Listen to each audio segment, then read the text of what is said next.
I spent years reaching for the bandsaw every time I needed a curve. Cut the shape out of a straight board, clean up the edges, glue it in place, and move on. And for a long time, I thought that was just how you did it. Then one afternoon, I watched a curved bracket I had made for a bookcase snap clean in half when my grandson leaned on it. Not a heavy kid, not a dramatic load, it just broke. And I remember standing there holding the two pieces thinking, there has to be a better way to get a curve that actually holds. That question sent me down a path I never expected, straight into the world of traditional shipwrights and a category of wood most modern woodworkers have completely forgotten. Today, I am going to show you 3 ways to get a curve in wood, and then we are going to load all 3 to failure so you can see for yourself which one wins. Spoiler, the answer is centuries old, and it still has not been beaten.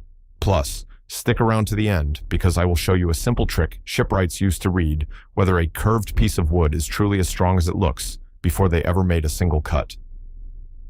Let me set the stage. If you have ever needed a curve in a project, you have basically 3 options. You can saw it, you can steam bend it, or you can find a piece of wood that grew that way naturally. Each one has real advantages and real limitations, and understanding the difference is not just academic. It changes how you build and how long your work lasts. So let us walk through all 3, put them to the test, and settle this once and for all. To understand why one of these methods dominates the other 2, you need to understand the people who figured this out.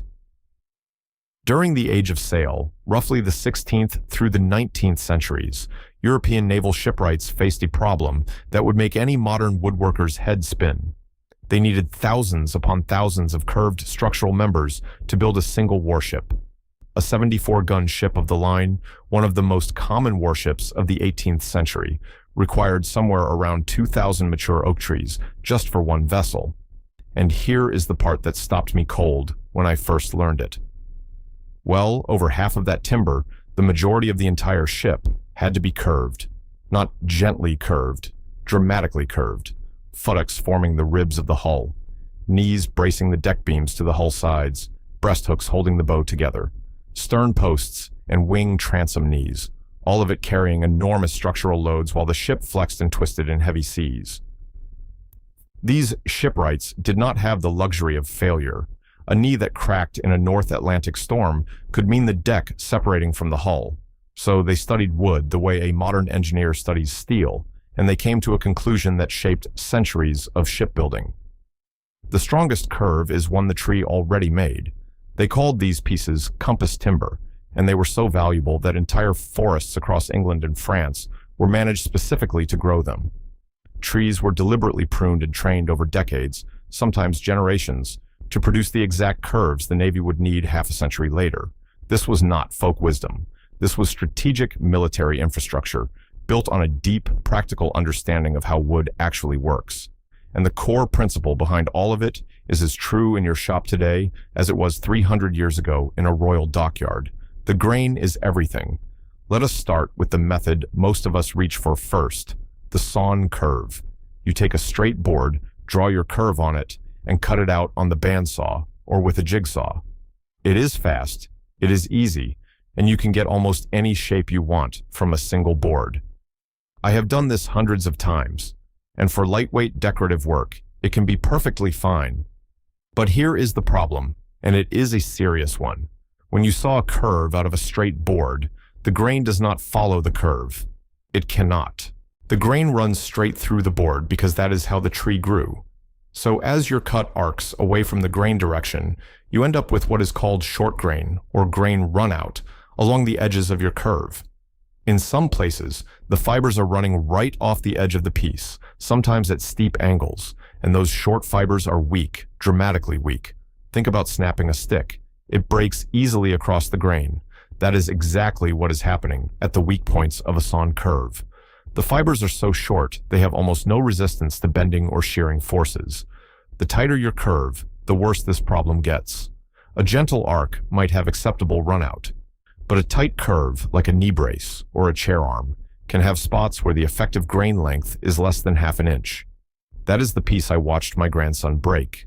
I had cut a nice-looking bracket out of white oak, beautiful wood, but the curve meant the grain ran out at both ends. and it snapped right at the weakest point like a saltine cracker. No warning, no flex, just a clean break along those short, useless fibers. Now steam bending is where most of us go when we realize sawn curves have a weakness. And it is a genuinely impressive technique. You take a straight piece of wood, seal it inside a steam box, heat it for roughly 1 hour per inch of thickness, and then quickly clamp it around a form while the wood is still hot and pliable. The steam plasticizes the lignin, which is the natural glue holding wood fibers together, and allows those fibers to slide past each other as you force the bend. When the piece cools and dries, it holds the new shape. The big advantage over sawing is that the grain fibers remain continuous from end to end. You are not cutting across them, you are bending them.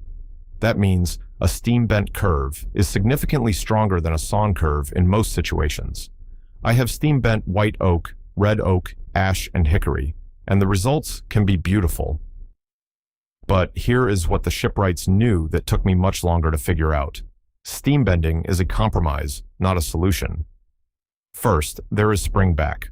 Almost every steam bent piece will relax somewhat after it comes off the form.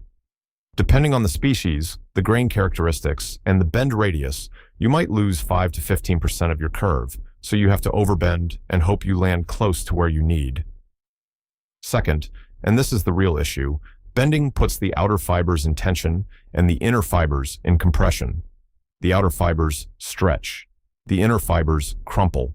On a tight bend, those compressed inner fibers can actually buckle and create visible wrinkles or even fracture lines on the inside of the curve. The wood holds its shape, but it is stressed. It is locked into a form it did not grow into, and those internal stresses never fully disappear. That is why steam-bent pieces can develop cracks months or even years later as seasonal moisture changes, cause those stressed fibers to shift. Shipwrights used steam bending for certain planking and lighter structural members, but for the parts carrying the heaviest loads, the knees, the futtocks, the breast hooks, they would not touch a steam-bent piece. They demanded compass timber. By the way, if you are enjoying learning about these shipwright methods, I put together something I think you will really appreciate. It is called Secrets of the Shipyard, and it covers 16 chapters of Viking and naval carpentry techniques that most woodworkers have never seen. 150 pages of real hands-on knowledge. You can grab your copy by scanning the QR code on screen, or just use the first link in the description. All right, let us keep going. Now here is where we get to the winner of this contest, and the method that completely changed how I think about curved work. Grown timber. The shipwrights called it compass timber, and the concept is so elegantly simple, it almost sounds too good to be true. Instead of forcing a curve into straight wood by cutting or bending, you find a piece of wood that already grew in the curve you need. A branch that swept upward from a trunk at just the right angle. A root that curved where it met the ground. A trunk that leaned and then corrected itself, leaving a natural crook in the wood. In every one of these cases, the tree did something remarkable as it grew. The grain fibers followed the curve. Every single fiber, from the inside of the bend to the outside, runs continuously along the arc. There is no runout. There is no short grain at the edges. There are no fibers, locked in compression, fighting to spring back straight. The wood grew that way. It is in its natural, completely unstressed state, and that means it is astonishingly strong in a way that neither sawing nor steam bending can replicate. Shipwrights categorized compass timber into specific forms based on the geometry of the curve. A knee was an L-shaped piece harvested where a branch met the trunk, perfect for bracing a deck beam against the hull side. A futtock was a gentle arc cut from a curved trunk section, used to build up the compound curves of a ship's ribs. A crook was a tighter bend, found at branch junctions or root flares. These men would walk through forests, the way you and I walk through a lumber yard, except they were not looking at bored feet. They were looking at shapes. They would find a white oak with a branch leaving the trunk at 60 degrees and see a perfect knee for a 40-gun frigate. And when they sawed that piece open and looked at the end grain, every single growth ring followed the curve in an unbroken arc from one end to the other. That is the difference. That is why grown timber wins. So let us put all three to the test. and see what actually happens under load. I made 3 curved test pieces, all from white oak, all the same rough dimensions at about 1.5 inches by 3 inches in cross-section, all cut to the same approximate curve, radius of around 14 inches. 1 sawn from a straight board, 1 steam bent from a straight piece, and 1 cut from a naturally curved branch I got from a friend who had an old oak come down in a windstorm. I clamped each piece at both ends and applied a steady downward force at the center of the curve, increasing it gradually. The sawn curve failed first, and it was not even close. It snapped at roughly 60% of the load the other 2 were still holding comfortably. The break was sudden and clean, right where the grain ran off the edge. You could see on the broken face that the fibers were barely half an inch long at the failure point, just short little stubs with no real structural value. The steam-bent piece held significantly longer. It flexed, it groaned, and eventually the inside of the curve started showing compression wrinkles before it finally split along the inner fibers. Respectable performance. But the grown curve was something else entirely. It took more load than either of the other 2, and when it finally did fail, it was not a sudden snap. The fibers tore apart gradually, like pulling apart a thick rope. Because every fiber ran continuously through the curve, there was no single weak point for the fracture to initiate. The whole piece had to fail together, and that requires enormously more energy. In my test, the grown curve held roughly 40 to 50% more load than the steam-bent piece, and well over double what the sawn curve managed. That is not a subtle difference. That is a completely different category of structural performance. Now let me give you a sense of the scale this operated at and why it eventually faded. That 74-gun ship needed around 2,000 oaks, and the majority were selected specifically for their natural curves. The Royal Navy consumed compass timber at a rate that reshaped the English landscape. By the late 1700s, England was running critically short of naturally curved oak, and it became a genuine national security crisis. Both England and France established managed forests where saplings were deliberately bent, weighted, and trained to grow specific curves that the Navy would need decades into the future. Imagine planting a tree and shaping it as a sapling so your grandchildren's generation would have the right knee timber for a warship. That is how precious this wood was. The reason it faded is straightforward. They used it all up. Demand outstripped what forest could produce. Iron became affordable enough to replace wooden knees and structural braces. And by the mid-1800s, compass timber went from being the most critical strategic resource in the Western world to something most people have never even heard of. Today, the closest modern equivalent is lamination, gluing thin strips around a form to build up a curve. Lamination is genuinely strong, and I use it regularly. But each glue line is a potential failure point, and the fibers still are not truly continuous the way they are in grown timber. For most shop work, lamination is an excellent choice. But for pure, absolute, grain-true strength, nothing we have invented has matched what the tree already knew how to do. So here is the practical question. Can you actually find and use compass timber in your own shop today? You absolutely can, and it is easier than you might expect. You just have to start looking differently. Talk to local arborists and tree removal services. When they take down a tree with a good crook or a curved trunk section, most of them are happy to set a piece aside for you instead of running it through the chipper. Orchards are another goldmine, especially old apple trees that grow in dramatic curves and produce remarkably hard, dense wood. Storm damage regularly reveals perfect compass timber that would otherwise end up as firewood. White oak, red oak, ash, elm, and most fruitwoods all produce excellent naturally curved pieces. When you find one, rough cut it to approximate shape, seal all the end grain with wax or a heavy coat of latex paint, and let it air dry slowly in a covered area with good airflow. Give it at least 1 year per inch of thickness. Patience here pays off enormously. Let me share some patterns I have noticed, things I did for years, that this tradition handles completely differently. The first is reaching for the bandsaw every time you need a curve. It is fast and familiar, but for anything structural, you are building in a hidden failure point. The second is assuming steam bending is always the stronger option. It is stronger than sawing, but we tend to ignore the internal stresses in springback and treat it like a perfect solution when it is really a clever workaround. The third is looking at naturally curved wood and seeing a defect instead of an opportunity. I cannot count how many beautiful crooks I have seen tossed in firewood piles because they were not straight. A shipwright would have fought you for those pieces. The fourth is ignoring grain direction when designing curved parts.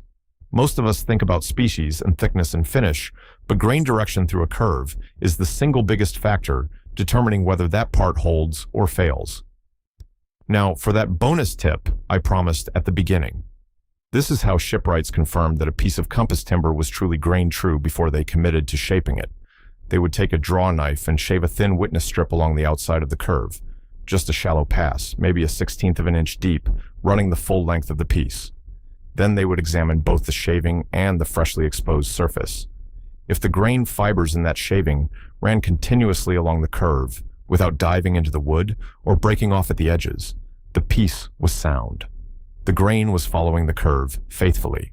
But if the shaving broke apart into short fragments or the exposed fibers dove sharply into the surface, that told them the grain was crossing the curve at that spot, which meant a hidden weakness. It takes 30 seconds and one tool. I use it every single time I work with a naturally curved piece now, and it has saved me from wasting hours on wood that looked right but would have failed under load. Now, if this kind of traditional shipwright knowledge is something you want to keep learning from, I have written a guide called Secrets of the Shipyard. It covers 16 chapters of Viking and naval carpentry techniques that have been perfected over centuries. The kind of stuff you will not find in most modern woodworking books. Scan the QR code right now or check the first link below. All right, let us wrap this up. I am not telling you to throw out your bandsaw or your steam box. Those are good tools and good techniques for the right situations. But what the shipwrights understood, and what took me far too long to learn, is that the strongest curve is one the tree already grew. The grain is continuous, the fibers are unstressed, and the strength is built in at a level we simply cannot replicate by cutting or bending straight wood. Next time a storm brings down a tree in your neighborhood, take a walk over before the chipper crew arrives. Look at the crooks and the branch junctions and the curved trunk sections. You might be looking at the strongest piece of wood you have ever had the chance to work with, just lying there on the ground, waiting for someone who knows what it really is. Thanks for watching, and I will see you on the next one.